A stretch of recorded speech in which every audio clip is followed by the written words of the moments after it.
Agora nós vamos para o quadro Panorama Bíblico, que tem o seu tema O Caminho da Salvação segundo o Plano de Deus. E dentro desse quadro nós estamos abordando vários aspectos da salvação. Antes disso, nós temos aqui duas perguntas que nos chegaram, que não fazem parte deste assunto, mas nós vamos estar fazendo um breve comentário. É do nosso irmão Silva. Ele pergunta sobre a questão da Arca de Deus. O que será que aconteceu com a Arca de Deus? O que foi feito com ela? Aqui temos essa pergunta, pastor Fuschini. A arca que tinha uma composição de uma madeira nobre, né? Fala-nos lá quando Deus deu a instrução para Moisés, para Arão, madeira de acácia.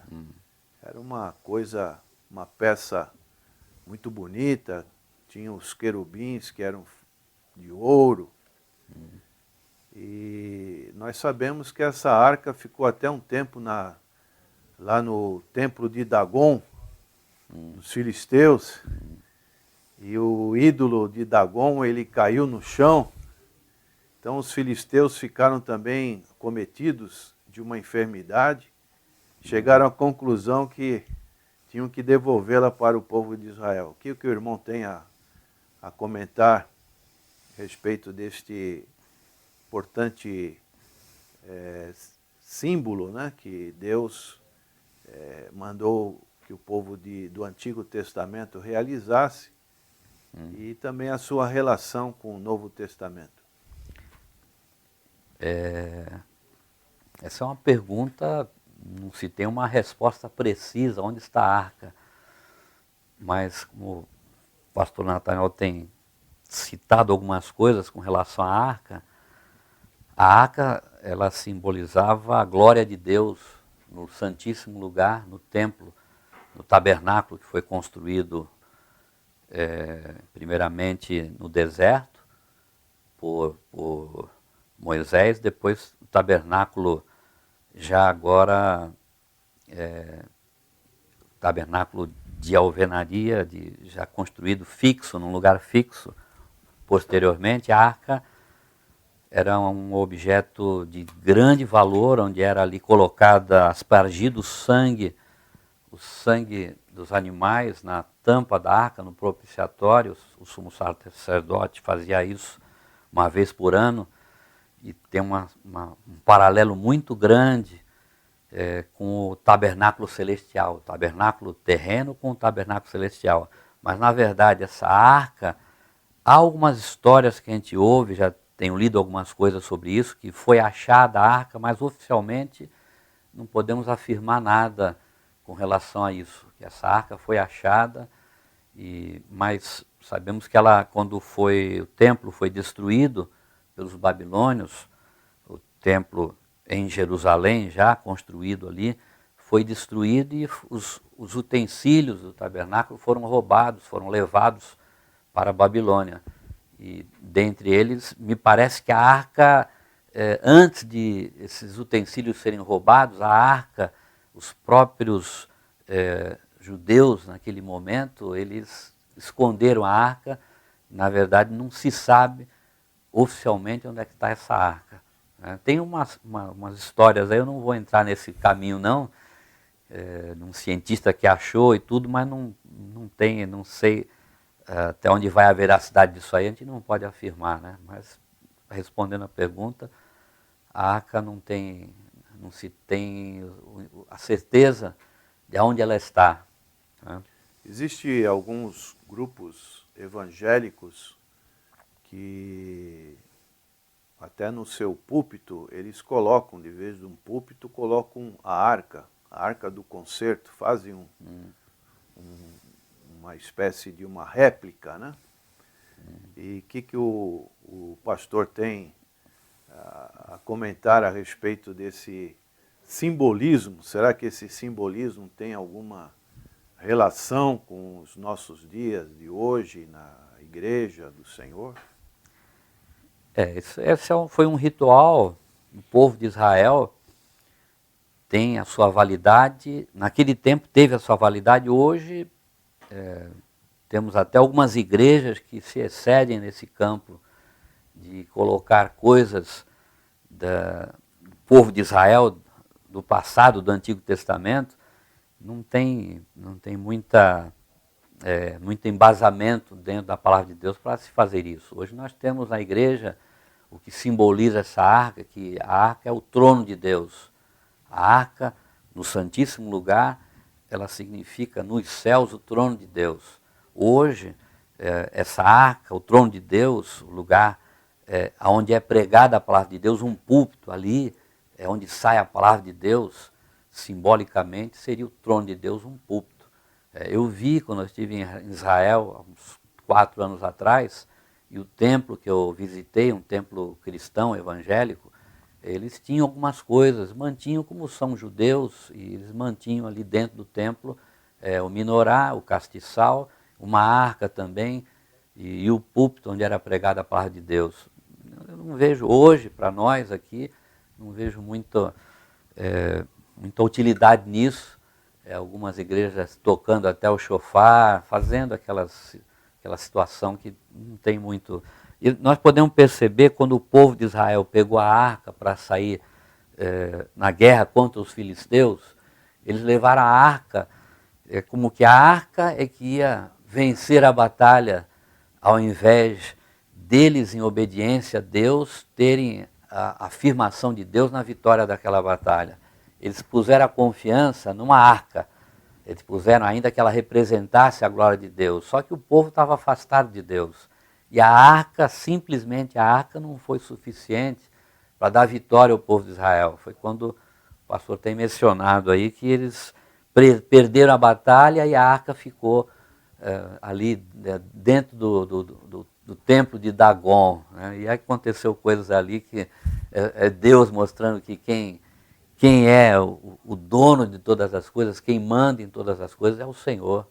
Quando vemos aí Dagon tombado, né, com o rosto em terra diante da arca do Senhor, é maravilhoso. Mas hoje não vejo nada, não tem nada a ver conosco hoje ter uma arca dentro da igreja, ter o castiçal, o menorá, tocar chofar. Aquilo foi no passado, né? Então queremos dizer para o nosso irmão Silva e também para os nossos ouvintes que em Apocalipse capítulo 11, verso 19, numa visão do futuro, a palavra de Deus nos diz: e abriu-se no céu o templo de Deus, e a arca do seu concerto foi vista no seu templo, e houve relâmpagos e vozes e trovões e terremotos e grande saraiva. Então, aqui nós temos uma referência bíblica a respeito de algo que para nós é um mistério ainda, é desconhecido, mas que vai ter o seu cumprimento, conforme essa palavra de Apocalipse. E temos uma outra pergunta que foge um pouquinho do nosso tema, mas queremos ajudar os nossos irmãos. Pergunta do Ricardo. E o Ricardo, ele coloca 2 datas, 1948 a 2018. Então nós praticamente daqui a 2 anos. Esse período seria os 70 anos da profecia de Daniel? Poderia ser a vinda de Cristo? Essa é uma pergunta. O irmão tem algum comentário a fazer? Na verdade, não podemos dar nenhuma data da vinda do Senhor, porque não é mencionado na Bíblia Sagrada. Há muitos estudos sobre isso. Você vai ver em Daniel, que requeria um tempo extenso para estarmos falando aqui, mas simplificando essa resposta, não há uma data que venha a se afirmar com relação à volta do Senhor. Hoje, Jesus, quando esteve aqui na terra, ele disse que só o Pai sabia, que nem ele sabia, mas hoje o Senhor sabe já a data ao qual ele estará voltando para buscar a sua igreja. Não deve nos preocupar a data que o Senhor vem, deve nos preocupar, em certo sentido, vivermos uma vida em obediência ao Senhor e estarmos preparados para aquele grande dia. Não sabemos o dia que o Senhor virá, não sabemos o dia também que partiremos para a eternidade. Por isso, é importante estarmos ligados no Senhor, uma vida com sinceridade diante de Deus, em obediência à palavra do Senhor, aguardando a volta do Senhor para hoje. Amém. A referência bíblica que nós temos em Daniel, capítulo 9, verso 24, diz: 70 semanas estão determinadas sobre o teu povo e sobre a tua santa cidade para extinguir a transgressão e dar fim aos pecados, e expiar a iniquidade e trazer a justiça eterna, e selar a visão e a profecia, e ungir o santo dos santos. Entendemos que essa palavra é para Israel. Deus vai ter, conforme Romanos capítulo 9 a capítulo 11, um tratamento todo especial com a nação de Israel. E para alguns, Israel é como se fosse o relógio de Deus. Então, desde 1948, como diz aqui o nosso irmão, Israel voltou para a terra prometida. E algo que realmente é um milagre de Deus, Israel, em nossos dias, estar na terra prometida. Um povo que está cercado por todos os lados de inimigos, né?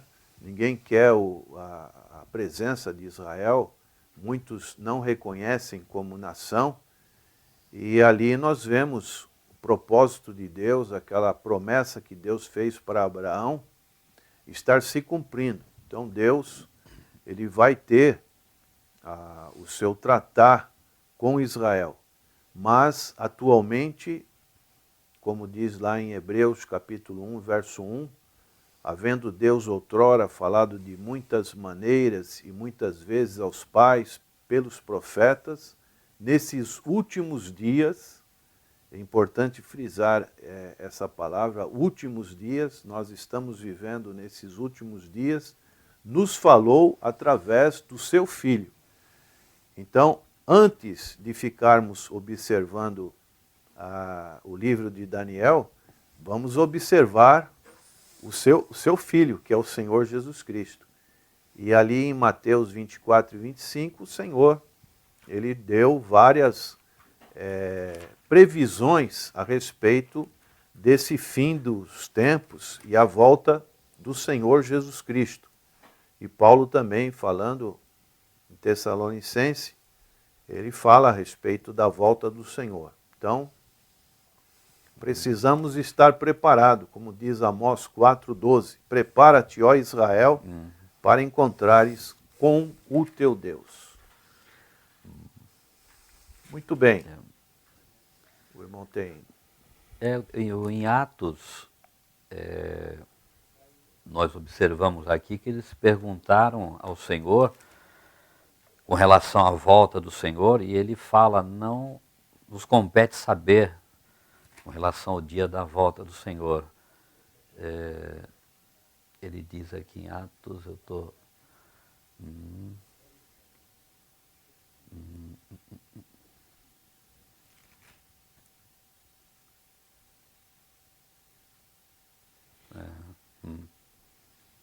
mas essa fala que o senhor falou, né, não nos compete saber, ficar Fazendo previsões. Fazendo contas e somando datas.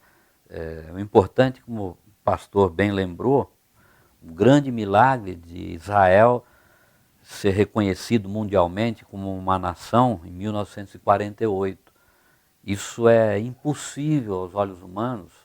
Uma nação, depois de ter sido dispersa da sua terra no ano 70 e espalhada pelo mundo inteiro, ela, depois de quase 2000 anos, voltar para a sua terra e ser uma nação, e ser hoje um primeiro mundo, e, como o irmão bem falou, cercado dos seus inimigos, mas ninguém toca ali.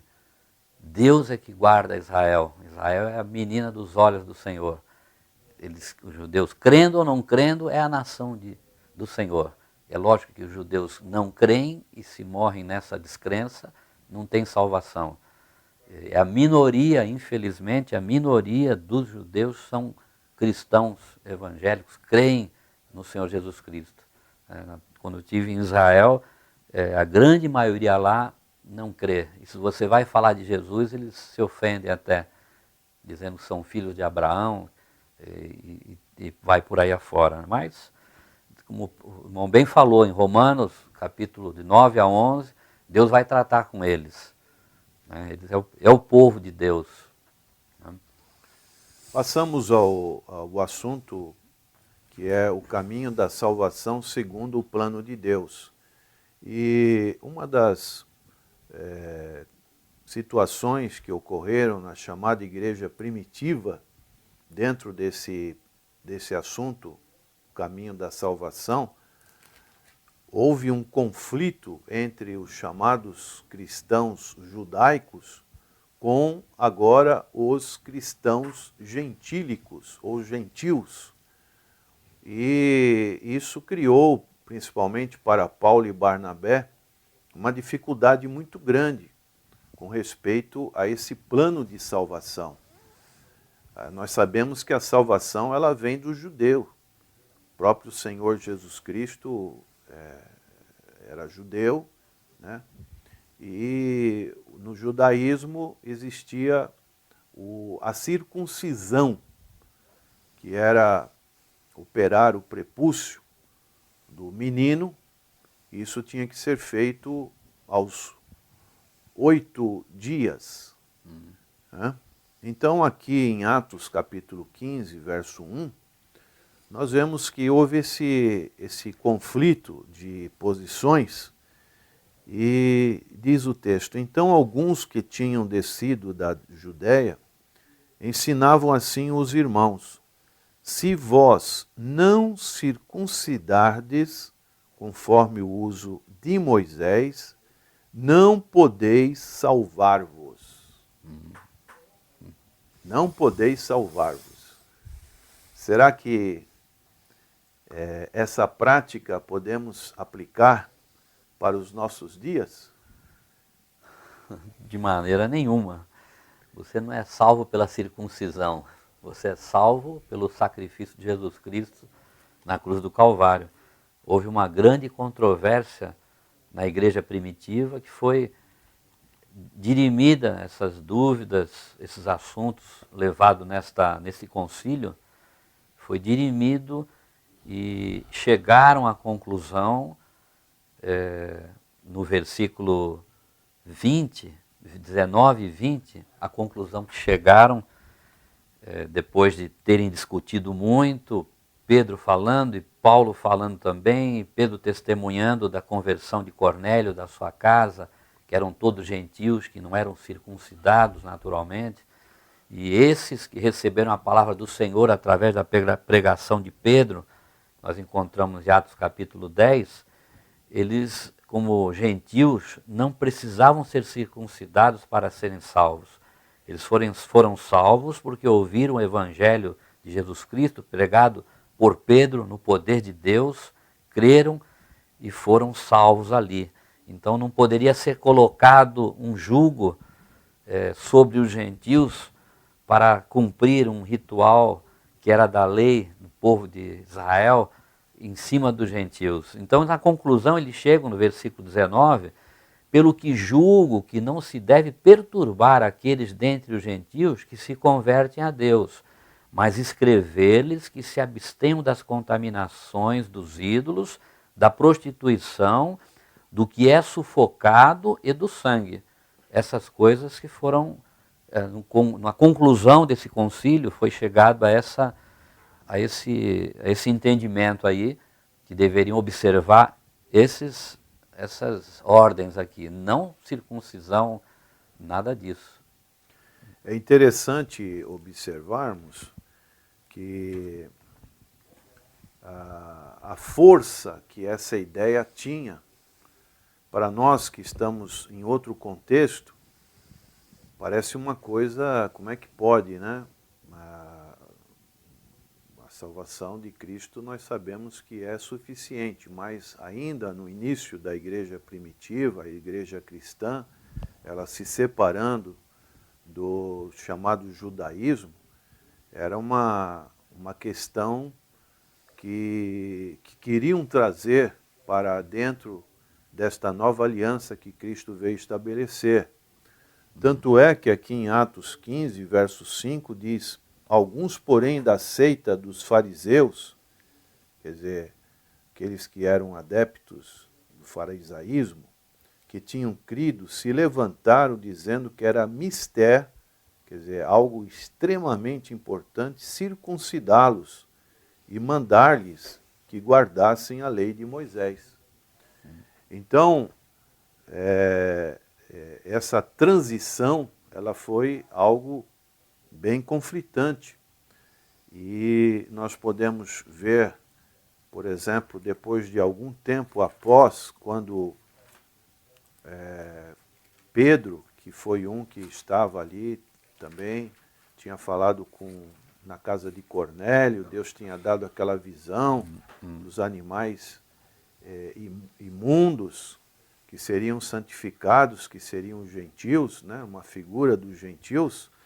Pedro diz aqui em Gálatas 2,12, porque antes que alguns tivessem chegado da parte de Tiago, quer dizer, comia com os gentios, mas depois que chegaram, se foi retirando e se apartou deles, temendo os que eram da circuncisão. Veja como era uma situação conflitante para um judeu como Pedro, agora estar junto com os gentios. E realmente isso trazia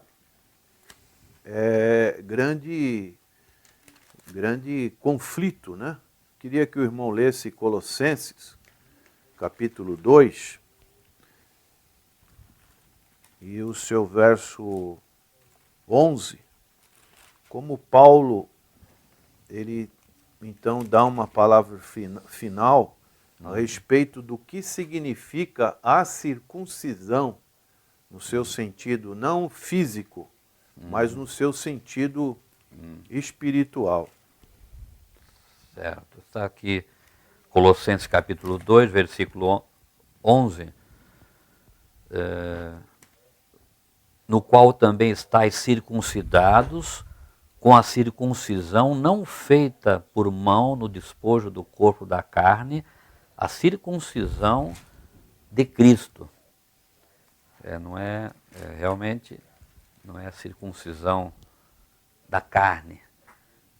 É como Paulo fala aos Romanos também, capítulo 2, no versículo 9, mais um versículo, um pastor reforçando, 29, mas é judeu o que o é no interior, e circuncisão, a que é do coração, no espírito, não na letra, cujo louvor não provém dos homens, mas de Deus.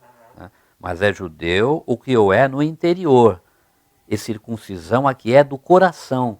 Então ele explicita bem aqui, a circuncisão do coração e não na carne, como era feito e houve esse conflito da igreja primitiva. O que nós podemos dizer a respeito da circuncisão é que ela era um relacionamento pactual com Deus. Deus estabeleceu isso com Abraão, um relacionamento com ele. E simbolizava a remoção ou separação do pecado e de tudo quanto era ímpio. Então, esse era o simbolismo que nós vemos na circuncisão. E agora, quem está no novo concerto, a nova aliança, passou por uma circuncisão espiritual, a saber, o despojar do corpo da carne. Agora nós não estamos mais escravos da carne, mas nós temos a liberdade em Cristo Jesus. Cristo nos libertou e remove nossa velha criação irregenerada e rebelde contra Deus. E dessa forma ele nos comunica a vida espiritual ou ressurreta de Cristo Jesus. Conforme Paulo conclui aqui em Colossenses 2, agora no verso 12 e 13, pedir para o irmão ler. Continuidade, diz, sepultados com ele no batismo, nele também ressuscitastes pela fé no poder de Deus, que o ressuscitou dos mortos. E quando vós estáveis mortos nos pecados e na incircuncisão da vossa carne, vos vivificou juntamente com ele, perdoando-vos todas as ofensas. Então nós podemos concluir e dizer que a circuncisão, ela tem uma espécie para nós da nova aliança, um simbolismo com o batismo. Porque agora para nós, por isso que Jesus falou, quem crer e for batizado será salvo, para que se cumpra toda a justiça quando o Senhor compareceu diante de João Batista. Então isso é algo simbólico, que quando nós, como diz aqui no verso 12, sepultados com ele no batismo. Perfeito. Nós temos uma vida nova que é simbolizada não simplesmente um ritual para entrarmos na igreja, mas aquela pessoa que foi bem orientada, que o Espírito Santo coloca dentro dela, a nova criatura que ela é em Cristo Jesus, muito mais do que um ritual, de uma representação, simboliza que ela, como diz lá em Romanos 6:6, né? 6:4, de 4 a 6, ele fala que nós somos sepultados com Cristo e ressuscitados para vivermos em nova vida. Simboliza que nós estamos unidos, em conexão, há uma ligação entre nós e o Senhor Jesus Cristo. Essa é uma representação muito bonita do ideal da vida cristã. Não ainda está ligado com o mundo, está com uma parte lá no mundo, uma parte lá com os velhos hábitos, né? Vícios. Não tem como, né? Então, esse aspecto dentro desse tema, caminho da salvação segundo o plano de Deus, também é uma parte muito bonita que nós temos absorvido da palavra do Senhor. Perfeito. E também, como ele diz, para guardar a lei, ele fala em guardar a lei, e nós podemos ver que em Gálatas capítulo 3, Paulo, preocupado com essa fala dos fariseus de guardar a lei, ele fala, ó insensatos Gálatas, quem vos fascinou para não obedecerdes à verdade, a vós, perante os olhos de quem Jesus Cristo foi já representado como crucificado? Só quisera saber isto de vós, recebestes o Espírito pelas obras da lei ou pela pregação da fé? Sois vós tão insensatos que, tendo começado pelo Espírito, acabeis agora pela carne? E ele vai falando, e na continuidade aqui, você começou pelo Espírito, você vai agora voltar para os rudimentos da carne, porque a lei, não conseguimos obedecer à lei. É impossível ao homem obedecer à lei, a totalidade da lei. Como o Tiago fala, se obedecermos toda a lei e deixar um mandamento, somos malditos, considerados malditos. Somos culpados, não adianta. Então, Jesus veio exatamente para nos dar essa libertação, ele cumpriu a lei. E nós, crendo nele, pela fé no seu sacrifício, estamos libertos disso. Lógico, temos que obedecer, a lei não foi revogada. Jesus fala, eu não vim revogar a lei, não vim abrogar a lei, eu vim cumprir. Ele cumpriu. E nós devemos cumprir também, dentro das nossas limitações, das nossas fraquezas, mas devemos estar sempre perseverando para cumprir a lei em obediência ao Senhor e sermos assim abençoados pelo Senhor. Muito bem. Como está a sua salvação, prezado ouvinte? Depois de muitos estudos que temos feito, você tem certeza da sua salvação? Então, procure estar bem com Deus. Procure estar em harmonia com Deus. O que falta para que você tenha essa convicção? Então, procure estar em sintonia conosco, divulgue, e com certeza Deus vai estar esclarecendo.